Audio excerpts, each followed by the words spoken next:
In his time at Manchester United, Diogo Dalot has faced several challenges. In the 5 seasons he has spent at the club since being signed by then manager and fellow countryman José Mourinho, there have been ups and downs. However, in the 2022-2023 season, Dalot appears to have settled in at Old Trafford, and he has definitely cemented himself as the first-choice right-back. With Erik Ten Hag's support, he now has the chance to prove his value at Manchester United. So, how good is Diogo Dalot? Let's find out. Given how much José Mourinho, who recruited Diogo Dalot, hyped him up, it was maybe inevitable that he would struggle in his early years at Manchester United. When the Portuguese right-back joined United in 2018, there wasn't much information available about him, but Mourinho had seen enough to push on with signing a player who had only made 8 senior games for former club Porto. The defender's contract technically contained a £17.5 million release clause, but United decided to pay more than that to beat out 8 other clubs who were also rumoured to be interested. Dalot arrived as a winner after winning the Portuguese title and the UEFA European Under-17 Championship. Dalot has always played in the above age category for Portugal's youth teams. Importantly, the teenager had already made an impression on United scouts when playing against Liverpool in the Champions League out of position on the left side of the defence. He managed to keep a clean sheet. When Mourinho signed him, he claimed that the fullback had all the qualities that a fullback needs: physicality, technical intelligence, and technical talent, combined with the Porto Academy attitude that prepares players for the maturity they require at a professional level. The special one even went further to say that Dalot was the best fullback in Europe in his age group. Some bold words for a kid nobody really knew, and maybe this weighted on his shoulders a bit. His brilliance as an attacking option from the right-back position was evident during his early months with the team, but it was also obvious that he was defensively weak. However, the poor start to the season, which led to the firing of coach Mourinho in December and the hiring of Ole Gunnar Solskjaer as his replacement, did not help his case. In his debut season, he only managed to make 23 appearances. The following summer, when the club encouraged the new manager to spend £50 million on the more defensive Aaron Wan-Bissaka, he was all but written off. 3 years later, though, Wan-Bissaka looks to have been declared second choice by new manager Erik Ten Hag, while Dalot is now considered undroppable by United.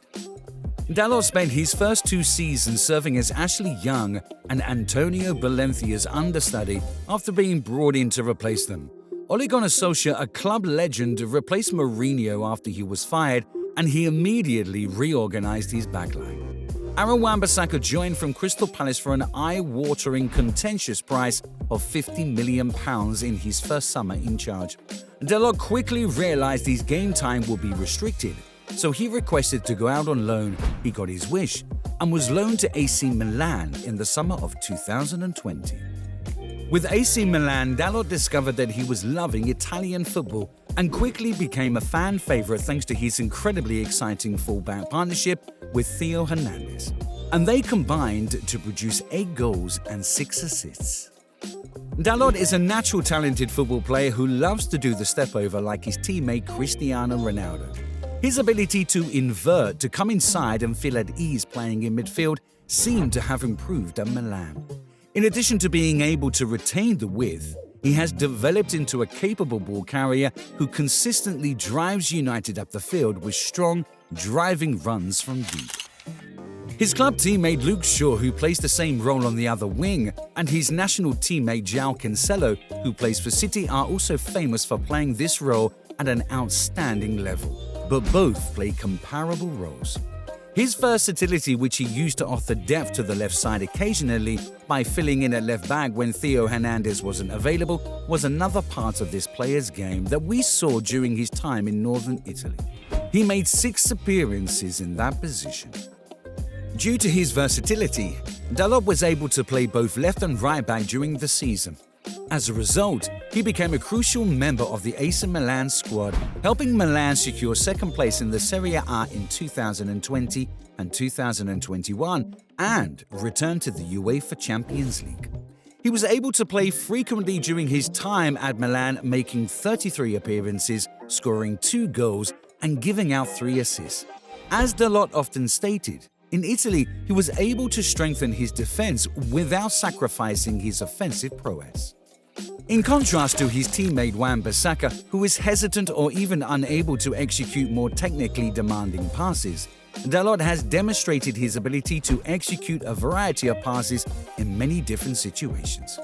He can use his left foot to open up passing angles and opportunities, averaging 5.15 passes with his weaker left foot per 90. Similar to Trent Alexander-Arnold of Liverpool, Dalot has a tendency to switch the play at the appropriate moments, which is a regular trait in his passing. Ranking in the 96th percentile for switches among fullbacks with 2.99 per 90, he can make long diagonal passes into the open space. He usually makes these passes from much deeper to help with ball progression. This, along with his long passing 94th percentile for long passes completed, emphasizes his range and his ability to find his man from deeper areas. The emphasis on fullbacks to be outstanding creators has increased as a result of players like Reece James, Trent Alexander-Arnold and João Cancelo consistently setting the bar in the Premier League. Few regularly fulfill these benchmarks, but Dalot's skill set unquestionably satisfies the demands, and we'll surely see him competing with the best sooner rather than later. Dalot used to be criticized for his defensive work in the past, especially because Wan-Bissaka showed the world in the past that he's the best one-on-one defender in the world. Wan-Bissaka might be better than Dalot in terms of one-on-one tackles, but one clear weakness he has is his positioning and awareness on the pitch. This area, however, is a place where Dalot has improved drastically, and he's now seen popping in the right place all over the pitch and making the critical interceptions or aerial clearance. Despite standing at a similar height to Wan-Bissaka, Dalot has shown to be more remarkable in the air than the Englishman. This is one of the defensive qualities that the Portuguese excels in. The former Porto player was in the 85th percentile among fullbacks with the 63.5% aerial win percentage last season. These are the finest figures of his career thus far. He also contributed an incredible 5.06 defensive actions per 90 and an even more impressive 3.45. He ranks in the 97th percentile for dribblers tackled and is a top tackler when going to the ground against them. Dalot has spent the entirety of his 4 years at the club concentrating on succeeding as a United player and paying back Mourinho's original belief in him when he was bored from Porto. The fact that the 23-year-old achieved exactly that this summer by seizing the opportunity presented to him by Ten Hag and demonstrating why he can benefit his team not only as an attacking danger, but also as a dependable defensive player is a major tribute to him. This mindset is what prompted United to remove him from the market this summer, and when inquiries regarding his availability were made, prospective buyers were informed that Wan-Bissaka was the only right-back available for purchase. This season, Dalot's best performance in a United jersey hasn't been the brilliant cross he provided for Bruno Fernandes's game-winning goal against Southampton. Instead, it's the way he responded to his recovery challenge against Leicester a few days later, when he celebrated preventing a corner kick with Lisandro Martinez with the same zeal as someone who has just scored a last-second winner. The Portuguese actually enjoys defending in his own box now instead of being afraid of it. With such passion and dedication to the cause, perhaps he will end up being the next Neville after all. This would surely appeal to a lot of Man United fans. So, what do you think about Diogo Dalot? Let us know down in the comments section. That's all for today. Thank you for spending some time with us. If you found this video interesting, make sure to hit the like button and the notifications bell. Also, make sure to watch this video in the link, and if you like our content, don't forget to hit the subscribe button and turn on your notifications. On the screen now should be another great video worth watching. So, click on that video and we will see you in the next.